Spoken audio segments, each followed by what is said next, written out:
महिरबानी साईं। नूर साईं शुरूआत बाबा उमीद खैरपुरी जे कते सां त ज़ाहिद ॿुधाए कहिड़ो बणायो उसूल थी। ज़ाहिद ॿुधाए कहिड़ो बणायो उसूल थी, हैदर दूर तोखां परे छो रसूल थी।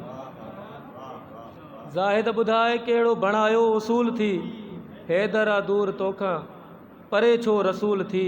ऐं सजदे सां गॾु विहार अंदर में हुसैन खे,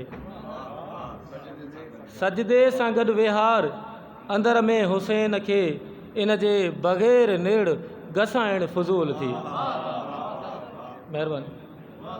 हिकिड़ो ॿियो कतो आहे बाबा जो त अली जे नाम जो जंहिंखे कलाम थो खाए, अली जे नाम जो जंहिंखे कलाम थो ॻाए, गली गली में धिका सो मदाम थो खाए।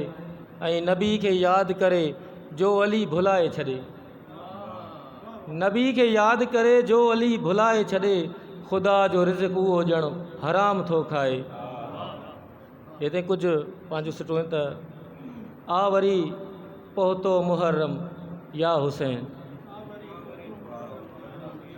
आ वरी पहुतो मुहर्रम या हुसैन, थियो बपा घर घर में मातम या हुसैन।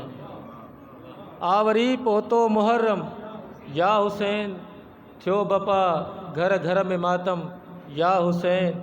ऐं मुनकिरनि नालो मिटाइण जी कई, मुनकिरनि नालो मिटाइण जी कई, पर चवे थो सारो आलम या हुसैन। मुनकिरनि नालो मिटाइण जी कई, पर चवे थो सारो आलम या हुसैन। ऐं शिमर ते लानत वसे थी ॾींहं राति,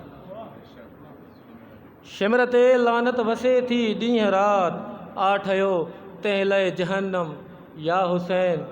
ऐं केतिरनि गॾिजी झुकाइण पए घुरियो,